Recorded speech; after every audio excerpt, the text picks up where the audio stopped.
लेकिन ऐसे लोग जब समाज के लिए करने का जो भाव होता है उससे विमुख हो जाते हैं तो उसका असर आने वाली पीढ़ियों पे पड़ता है।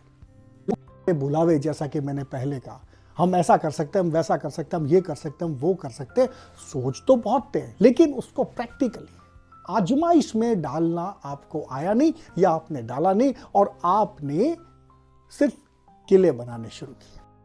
अपने आप को बांटे, अपने आप को माने और जहां है उतना स्वीकार करें।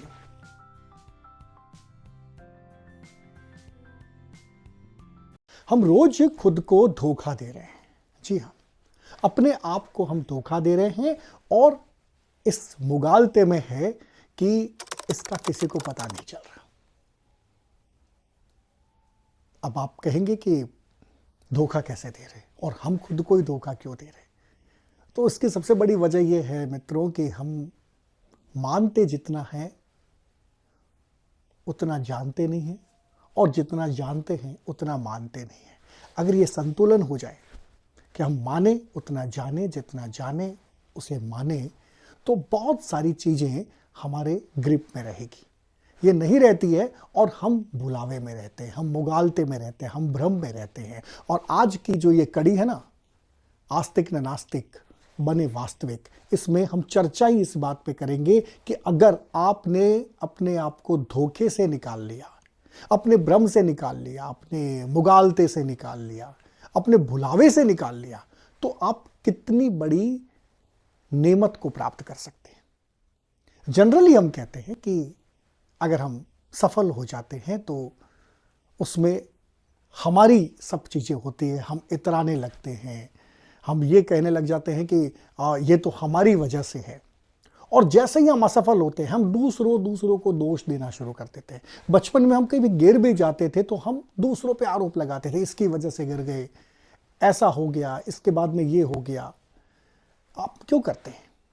जब आप असफलताओं के लिए दूसरों को गिनाते हैं तो सफलता के लिए भी दूसरों के आपके प्रति किए गए कामों को स्वीकार करें। और जब ये नहीं करते हैं तो इसका मतलब क्या होता है? इसका मतलब आप अपने आप को धोखा दे रहे होते हैं। आपको पता होता है कि सफलता का कारण सिर्फ आप नहीं हैं।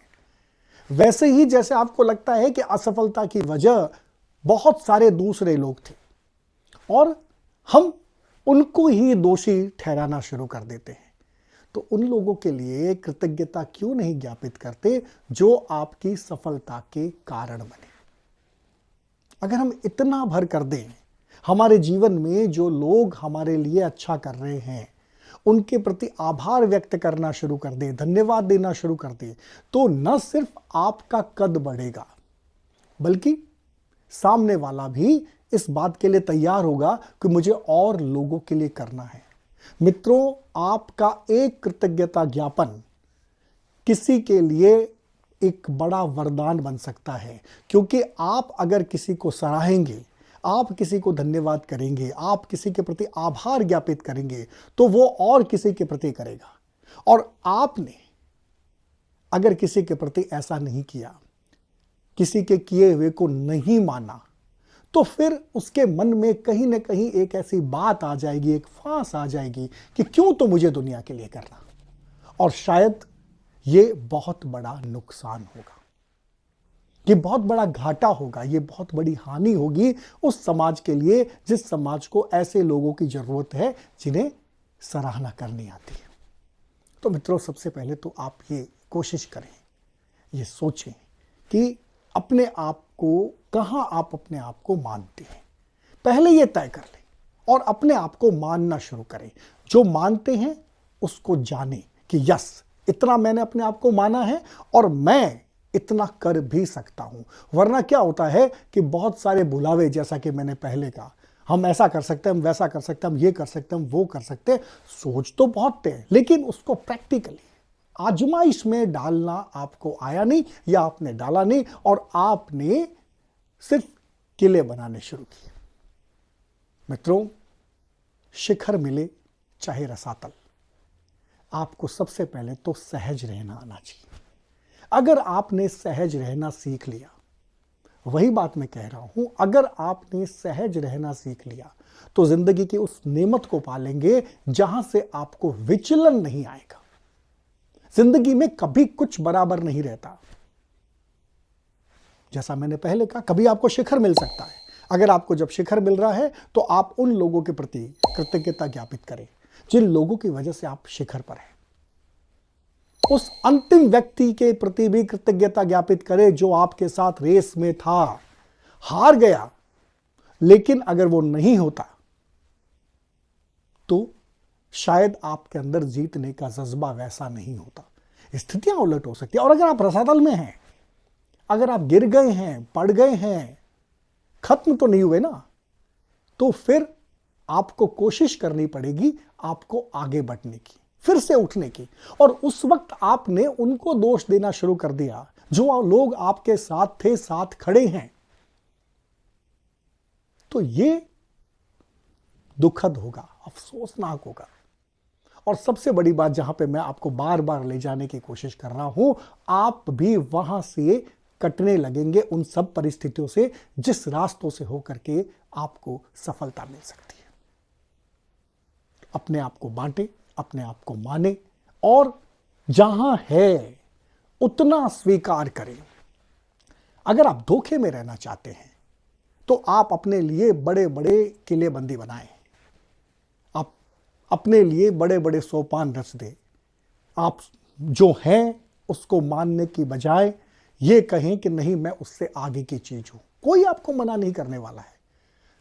वैसे भी अगर कोई व्यक्ति खुद धोखे में रहना चाहता है तो उसको कौन रोक सकता है। लेकिन अगर आप धोखे में नहीं रहेंगे, वास्तविकता के धरातल पर अगर आप काम करेंगे, और सबसे बड़ी बात है अपना विश्लेषण करेंगे। दुनिया का तो विश्लेषण हम खूब कर लेते, उसको कुछ आता नहीं है, उसको बहुत कुछ आता है, उसके बाद में भी वो कर नहीं पाता है, वो अगर ऐसा कर लेता तो ऐसा हो जाता। आपने कभी अपने लिए सोचा कि आखिर आप क्यों रुके हुए हैं?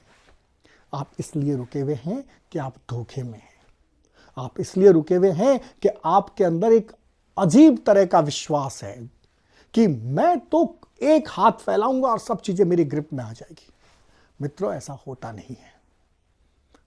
बार बार जब मैं कहता हूं हमें सतत प्रयत्नशील रहना पड़ेगा, तो उसके पीछे भी यही वजह है कि हमें सहज भी रहना पड़ेगा।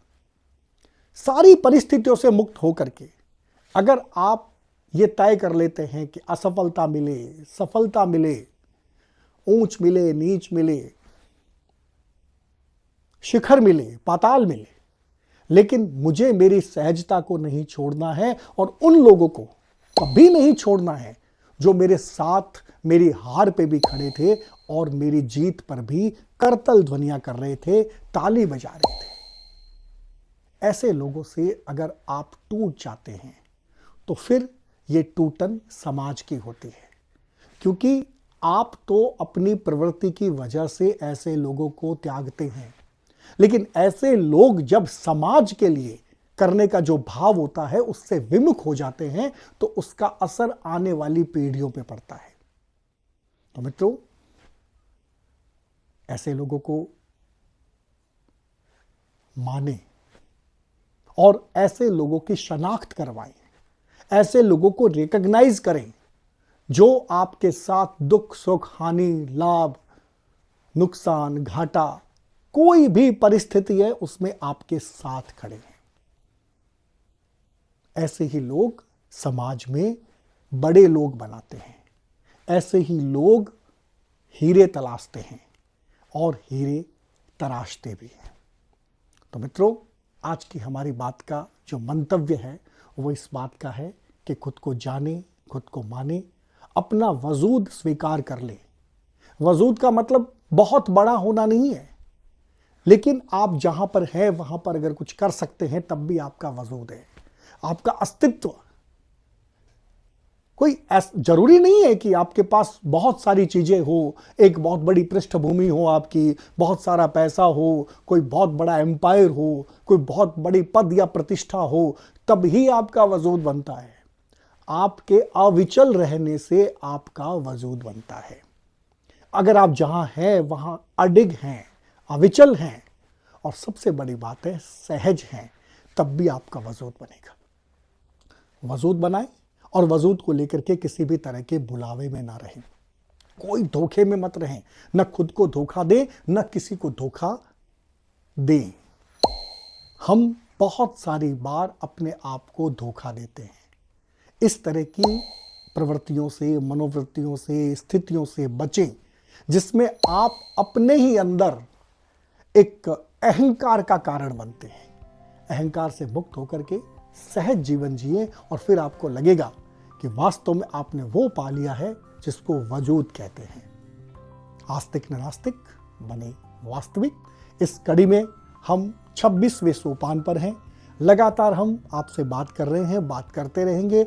आपके फीडबैक हमें एनरिच करते रहेंगे। अगली बार फिर हम एक ऐसे ही विषय के साथ आएंगे। तब तक के लिए हमें आज्ञा दीजिए। नमस्कार। हाँ अंधेरा आज हम तो जीत लेंगे, बढ़ चले जो हम तो मंजिल पाएंगे।